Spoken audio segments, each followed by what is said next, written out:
தமிழக வெற்றி கழக தலைவர் விஜய் அவர்கள் ரமணான் நோம்பில் கூறிய விஷயங்களும் அதற்கு பின்னாளில் உள்ள விஷயங்களையும் அதற்கு பின்பு பார்த்தீங்கன்னா ஏடிஎம்கே பிஜேபி கூட்டணியை விஜய் அவர்கள் தவறவிட்டாரா இல்லை அமித்ஷா அவர்கள் போட்ட பிளானிற்கு எடப்பாடி அவர்கள் பார்த்தீங்கன்னா விஜயை தவறவிட்டாரா, இங்கு என்ன நடந்தது அப்படின்ற விஷயங்களையும் அதற்கு பின்பு திமுகவில் விசிக வைத்த செக்கு, அதாவது தேமுதிகவை சொல்லியே வைத்த செக்கும், இந்த பக்கம் கம்யூனிஸ்ட் 5 தொகுதியில் ஒதுக்கப்பட்டாலும் அவர்கள் கூறிய விஷயங்களும், இந்த பக்கம் கமலஹாசன் அவர்களுக்கு டார்ச் லைட்ல சின்னம் கொடுக்க முடியாது, உதயசூரிய சின்னத்திலே ஓட்டு போடுன்னு சொன்ன விஷயங்கள் வரைக்குமே இந்த வீடியோல முழுசாவே அலசிவோம். இப்போ விஜய் அவர்கள் ரமணான் நோம்பில் கூறிய விஷயங்கள் என்ன அப்படின்னா, முக்கியமாக சமூக வலைதளங்கள்ல அவதூறு பரப்பப்பட்டு வருகிறது. அதாவது இவங்க கூட கூட்டணி, அவங்க கூட கூட்டணின்னு சொல்லிட்டு வராங்க. அதெல்லாம் கிடையாது, நம்ம தனித்தே தான் நிற்கிறோம்.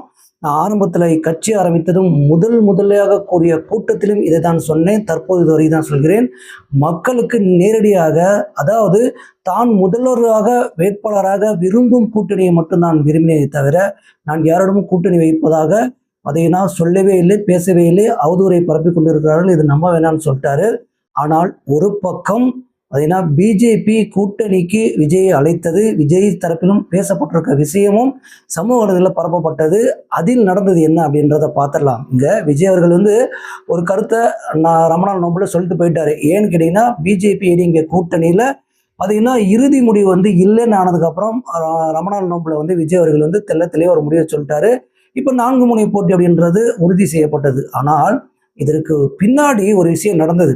காங்கிரஸ் திமுகவுடன் இணைந்ததுக்கு பின்பு விஜய் அவர்கள் என்டிஏ கூட்டணியில் இணைய போகிறார் அப்படின்னு சொல்லும் பொழுது முக்கியமான ஒரு விஷயம் நடந்ததுங்க. அது என்ன அப்படின்னு பார்த்தீங்கன்னா, அமித்ஷா அவர்கள் செம்மையா ஒரு ஸ்கெட்ச் போட்டு ஒரு பயங்கரமான ஒரு பிளான் பண்ணாருங்க. எப்படின்னா, விஜய் அப்படியே தூக்கிட்டு உள்ள வச்சுட்டோம்னா எடப்பாடியாருக்கு ஒரு செக்கு வச்சிடலாம், அதாவது தொங்கல் ஆட்சியை கொண்டு வந்துடலாம் அப்படின்னு சொல்லிட்டு என்ன பண்ணியிருக்காருன்னா, விஜய்கிட்ட 80 தொகுதி, அதாவது 80லேருந்து 90 தொகுதிகள் உங்களுக்கு கொடுக்கறதுக்கு நான் பேசுகிறோம், துணை முதல்வர் பதவியும் நாங்கள் பேசுகிறோம், நீங்கள் ரெடியாக இருக்கீங்கன்னு கேட்டதையும் 80க்கு மேலானா அவங்க எப்படி ரெடி இல்லாமல் போயிடுவாங்களா? 60-70 தொகுதிக்கே டிவிகே தரப்பில் ரெடியாக இருந்தாங்க. ஆனால் 80லேருந்து 90ன்னா சும்மா இருப்பாங்க, ரெடின்னு தான் சொல்லியிருக்காங்க. ஆனால் எடப்பாடியை தொடர்பு கொண்டு அமித்ஷா தரப்பில் பேசினதுமே 70-80 தர முடியாது, நாங்கள் எப்பயுமே மெஜாரிட்டியாக 170 தொகுதிகளை கன்ஃபார்மாக நிற்போம். இது இறுதி கட்டத்தில் வந்ததுனால, அதாவது முக்கியமாக பாமக வந்ததுனால நாங்கள் இறுதி செய்ய முடியாது, 38 தொகுதி தான் தருவோம், அதுவும் துணை முதல்வர் பதவி தர்றதுக்கு தயாராக இருக்கேன், அதில் நான் எந்த ஆட்சேபனையும் சொல்லலை. ஆனால் 38 + 2 40 தொகுதிக்கு மேலே முடியாதுன்னு சொல்லியிருந்திருக்காரு. ஆனால் இங்கே அமித்ஷா தரப்புல இல்லை, ஒரு 70 தொகுதி, 65-70 தொகுதியாவது கொடுத்தா கண்டிப்பாக விஜய் வருவார், நமக்கு பலமாக இருக்குன்னு சொல்லியிருக்காங்க. எடப்பாடி அவர்கள் முடியவே முடியாது, இங்கே ஆல்ரெடி பலமாக தான் இருக்கிறோம் அப்படின்னு சொல்லி அவர்கள் அதாவது எடப்பாடி யார்கிட்ட, அமித்ஷா அவர்கள்ட்ட தெரிவிச்சிருக்காங்க அந்த குரூப்பில்.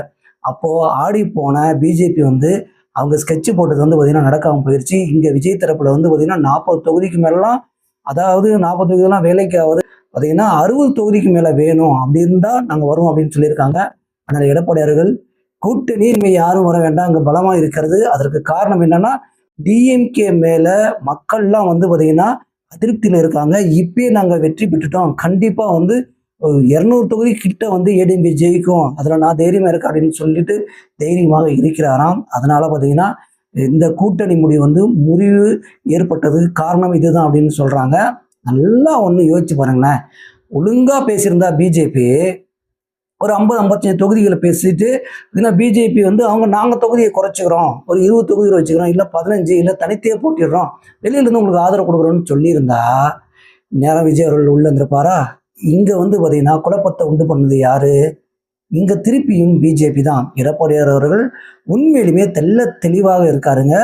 சிறப்பான ஒரு பார்த்தீங்கன்னா கூட்டணியை அமைத்து சிறப்பான ஒரு தேர்தலை சந்திக்கிறார், கண்டிப்பாக வெற்றி பெறுவார் அப்படின்றத நம்பலாம்.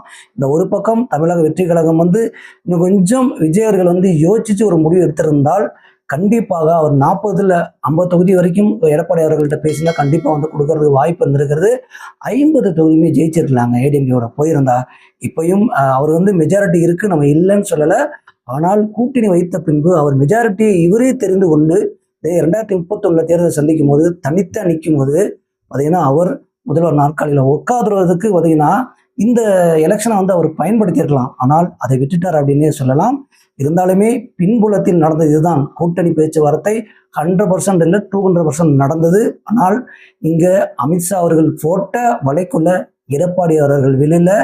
பார்த்தீங்கன்னா விஜய் அவர்கள் அந்த வலை எதற்காக போடப்பட்டது, அது நமக்கு சாதகமாக இல்லை அப்படின்னு சொல்லிட்டு அவரும் வெளியில போயிட்டாரு. இதுதாங்க நடந்து முடிஞ்சது. இது யாருக்கு சாதக பாதகம் அப்படின்றத விட பார்த்தீங்கன்னா ஏடிஎம்கே வந்து பார்த்தீங்கன்னா அவர்கள் வந்து தேர்தல் அறிக்கையும் சரி, இதற்கு முன்னாடி முதல்ல நாட்களில் எடப்பாடி அவர்கள் உட்கார்ந்திருந்தனாலையும் தெள்ள தெளிவாக அவர் தேர்தல் பார்த்தீங்கன்னா பிரச்சாரம் செய்த விஷயங்களையும் பார்க்கும் பொழுது அவர் கண்டிப்பாக வெற்றி பெறுவது நிதர்சனமாக தெரிகிறது. ஆனால் தமிழக வெற்றி கழகம் இருந்திருந்தால் இன்னும் நமக்கு வலுவாக இருந்திருக்கும் அப்படின்னே சொல்லலாம். அதுக்கப்புறம் பார்த்தீங்கன்னா டிஎம்கே கூட்டணியில் பார்த்தீங்கன்னா இன்னும் குளறுபடி போயிட்டே தாங்க இருக்குது. கிட்டத்தட்ட 22லேருந்து 28 கட்சி உள்ள இருக்கு.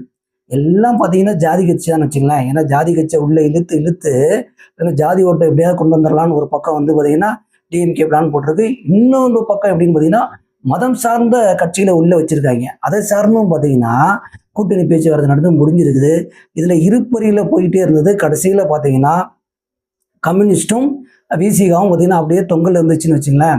கடைசியாக வந்து பார்த்தீங்கன்னா கம்யூனிஸ்ட்டை பேசி அவங்க என்ன முடிவு பண்ணியிருக்காங்கன்னா, போன தடவை 6 கொடுத்தோம்ல, இந்த தடவை ஒரு தொகுதியை குறைச்சிங்க அப்படின்னு சொல்லி 5 தொகுதிகளை ஒதுக்கியிருக்கிறாங்க. ஆனால் அவங்க ஒரு கேள்வி எழுப்பியிருக்கிறாங்க.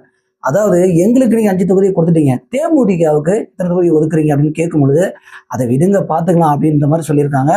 ஆனால் இங்கே தேமுதிகவுக்கு அதிக தொகுதிகள் ஒதுக்கப்பட்டால் கம்யூனிஸ்ட் இடையில வெளில போனாலும் போவாங்கன்னு நினைக்கிறேன். அந்த அளவுக்கு பார்த்தீங்கன்னா அவங்க பேச்சில இருந்தே தெரிய வருகிறது.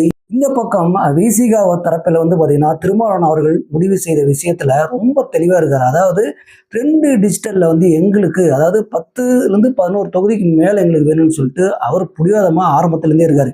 நீங்கள் வெளியே போக சொன்னீங்கன்னா நாங்கள் தாராளமாக போகிறோம் அப்படின்னு சொல்லிட்டு பார்த்தீங்கன்னா திருமாவளவன் அவர்கள் வந்து பேச்சுவார்த்தைகள் தொடர்ந்து நடந்துபிட்டு கொண்டிருந்த சூழ்நிலையில் தற்போது 8க்கு கொண்டு வந்திருக்கிறாங்க. அந்த பேச்சுவார்த்தை நடந்து முடிந்திருப்பதாகவும் தகவல் வெளியாகிறது. ஆனால் இதற்கு திருமாவளவன் ஒப்புக்கொண்டாரா இல்லையா அப்படின்றதெல்லாம் போக போதான் தெரியும். அவர் கேட்டது 10லிருந்து 11, 12 தொகுதி வரைக்குமே. ஆனால் அங்கேயும் ஒரு கேள்வி எழுப்பியிருக்கிறாங்க. அதாவது தேமுதிகவுக்கு எத்தனை தொகுதிகள் நீங்க வந்து ஒதுக்க போறீங்க அப்படின்னு கேட்கும் பொழுது அதற்கும் விடை இல்லை. ஆனால் இங்கு பார்த்தீங்கன்னா ஒட்டுமொத்தமாக கூட்டணிக்குள்ள ஒரு குழப்பம் நீடித்தாலுமே தேமுதிக இப்போ வந்துச்சு. நாங்களாம் எப்போ இருந்தே உள்ள இருக்கிறோம். நீங்க அவங்களுக்கு வந்து பார்த்தீங்கன்னா ஒருதலை பட்சமா பாரபட்சமா நீங்க வந்து செயல்பட்டீங்க அப்படின்னா கண்டிப்பா வந்து விசிகாவும் இந்த பக்கம் கம்யூனிஸ்டும் வந்து போர்க்கொடி தூக்குறதுக்கு வாய்ப்பு இருக்கிறது. அது வந்து பார்த்தீங்கன்னா அவங்க நாங்கள் வெளியில போனாலும் போவோம் அப்படின்னு சொல்றதுக்கும் வாய்ப்பு இருக்கு அப்படின்னு சொல்றாங்க. இந்த பக்கம் நம்ம கமலஹாசன் அவர்கிட்ட வந்துச்சுங்களேன், அவருக்கு ஒதுக்கின தொகுதி எத்தனை உங்களுக்கு தெரியும். அவரு பார்த்தீங்கன்னா அந்த தொகுதியிலும் டார்ச்சரிட்டில் வந்து பார்த்தீங்கன்னா நீங்க போட்டியிடக்கூடாது, உதயசூரியன் சின்னதான் போட்டின்னு சொன்னதையும் நம்ம கமலஹாசனுக்கு ரோசம் ஒத்து கொண்டு வந்து விட்டது. அவர் நான் டார்ச்சரில் தான் போட்டியிடுவேன் அப்படின்னு சொல்லி அடமுடித்து கொண்டிருக்கிறார். அதுவும் என்ன நடக்க போகுதுன்றத நாம பொறுத்திருந்து தான் பார்க்க வேண்டும்.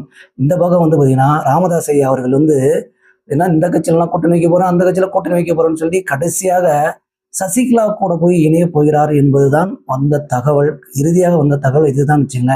ஏன் அப்படின்னு பார்த்தீங்கன்னா நம்ம ஆல்ரெடி சொன்ன மாதிரி நம்ம வீடியோ பார்த்தவங்களுக்கு தெரியும். இங்க அதாவது டிஎம்கேல விசிகா இருக்கும் வரை பாமக உள்ள வர்றது கஷ்டம். அதாவது ராமதாஸை ஒட்டு மொத்தமாவே ஒதுக்கி விட்டு பார்த்தீங்கன்னா அவரை வந்து பார்த்தீங்கன்னா தனிமைப்படுத்தி விட்டார்கள் அப்படின்னே சொல்லலாம். இதற்காகவே ஆரம்பிச்சது தான் சசிகலா கட்சி. அவர்கள் 2 பேருமே வந்து கூட்டணி வைப்பதற்கு நிறைய வாய்ப்புகள் இருக்கிறது. நம்ம பேசிட்டு இருக்கும்போதே அறிவிப்பு வெளியாகும், இல்லைன்னா நாளைக்கு கூட இந்த அறிவிப்பு வெளியாகிறதுக்கு வாய்ப்பு இருக்குன்னு சொல்றாங்க. ஆனால் மற்ற எந்த கட்சியுமே ராமதாஸ் ஐயாவை பார்த்தீங்கன்னா கூட்டணிக்குள் வைத்துக் கொள்வதற்கோ கூட்டணி அழைப்பு, அதாவது உங்களை வந்து பேச்சுவார்த்தை நடத்துறதுக்கோ கூப்பிடுவாங்களா அப்படின்றதெல்லாம் சந்தேகம்தான். இது ஒரு பக்கம் இருக்கும்போது பார்த்தீங்கன்னா உயர்நீதிமன்றத்தில் வந்து வழக்கு தொடர்ந்து திரும்ப வந்து அன்புமணியை டார்ச்சர் பண்ணிட்டே இருந்தாரு. அதுவும் பார்த்தீங்கன்னா தேர்தல் அறிவிச்சதுனால தேர்தல் முடிஞ்சுதான் இது விசாரணைக்கு மேற்கொள்ளப்படும் அப்படின்றதையும் சொல்லிவிட்டாங்க. இப்போ ராமதாஸ் தரப்புல எதுவுமே பேச முடியாது. ஏதாவது ஒரு கட்சிக்குள்ள போய் ஒட்டி கொண்டால் இந்த தேர்தலை சந்திக்கலாம், இல்லை அப்படின்னா அவர் 7 ரெஸ்ட் எடுக்கலாம் வீட்டில், அவ்வளவுதாங்க. அந்த சூழ்நிலை தான் இருக்கிறாரு ராமதாஸ் ஐயா. இதுல இன்னொரு முக்கியமான விஷயம் என்னன்னா, இபிஎஸ் அவர்கள் தெள்ள தெளிவாக இருப்பதாக நம்ம கூறணும் இல்லையா. ஆனால் இன்னும் அங்க வந்து பாத்தீங்கன்னா கூட்டணி இறுதி செய்யப்படவில்லை, தொகுதிகள் இறுதி செய்யப்படாமல் இருக்கிறது. இன்றும் நாளையும் பாத்தீங்கன்னா பிஜேபியோட கூட்டணி வந்து இறுதி செய்து விடுவோம் அப்படின்னு சொல்லியிருக்காங்க. அங்க வந்து பாத்தீங்கன்னா பிஜேபிக்கு 22லேருந்து 29 தொகுதிகள் வந்து ஒதுக்கப்பட்டிருப்பதாக பார்த்தீங்கன்னா இபிஎஸ் அவர்கள் கூறியிருக்கிறதுனால பார்த்தீங்கன்னா அமித்ஷா சைட்லேருந்து ஏன்னா அங்கே அவர்கள் பேச்சுவார்த்தை நடத்த வந்திருக்காங்க. எங்களுக்கு 40 தொகுதியாவது ஒதுக்குவீங்கன்னு பார்த்தா 28 தொகுதினா எப்படி அப்படின்ற ஒரு விஷயங்கள் போய்கொண்டு இருக்கிறது. ஆனால் இபிஎஸ் அவர்கள் நாங்கள் அதாவது முடிவு செய்த தொகுதிகள் தான், அதை தவிர வேறு எதுவும் கொடுப்பதற்கு வாய்ப்பில்லை அப்படின்ற போக்கிலே பார்த்தீங்கன்னா சிங்கம் மாதிரி போயிட்டு இருக்க மாதிரி தாங்க தெரியுது இபிஎஸ் அவர்கள். ஏன்னா அவர்கள் தேர்தல் அறிக்கையும் விரைவில் இறுதி செய்யட்டும், நாங்கள் ஒட்டுமொத்த தேர்தல் அறிக்கை வெளியிட போறோம்னு சொல்லியிருக்காங்க. இந்த பக்கம் டிஎம்கேவும் அவங்களும் அதான் சொல்லிட்டு இருக்காங்க. 2 தேர்தல் அறிக்கையும் பார்த்தீங்கன்னா அப்படி எதிரும் முனையமாக தான் இருக்குன்னு நினைச்சுங்களேன். ஏன்னா அந்த அளவுக்கு பார்த்தீங்கன்னா போட்டி போட்டு கொண்டு நிறைய தேர்தல் அறிக்கையை இலவசமாக கொடுப்பதற்கே தயாராக இருக்கிறாங்க. அதையும் நம்ம பொறுத்திருந்தே பார்க்கலாம். ஆனால் 2026 தேர்தலில் நாம் நினைத்தது தமிழக வெற்றி கழகம் ஏடிஎம்கே கூட்டணி அமைத்து வெற்றி பெறும். அது பார்த்தீங்கன்னா டோட்டலாக டிஎம்கே வாஷ் அவுட் பண்ணணும் அப்படின்னு நினச்சிட்டு இருந்தோம். ஆனால் டிவிக்கே தனியாக பார்த்தீங்கன்னா அவர்கள் நிற்பது உறுதியாகிவிட்டது. இறுதியாக 4 முனை போட்டியாக பார்த்தீங்கன்னா இந்த 2026 தேர்தலை சந்திக்க போகிறாங்க. அதாவது ஏடிஎம்கே, டிஎம்கே, தமிழக வெற்றி கழகம், நாம் தமிழர் எப்பயுமே அவங்க தனியாக தான் வச்சுங்களேன், தனிமையாக இருந்து என்ன பண்ண போகிறாங்கன்னு பொறுத்திருந்து பார்க்கலாம். ஆனால் இதில் தற்போது நிலையை பார்க்கும் பொழுது ஏடிஎம்கே பிஜேபி கூட்டணி வலுவாக இருப்பது மட்டும் நன்றாக தெரிகிறது.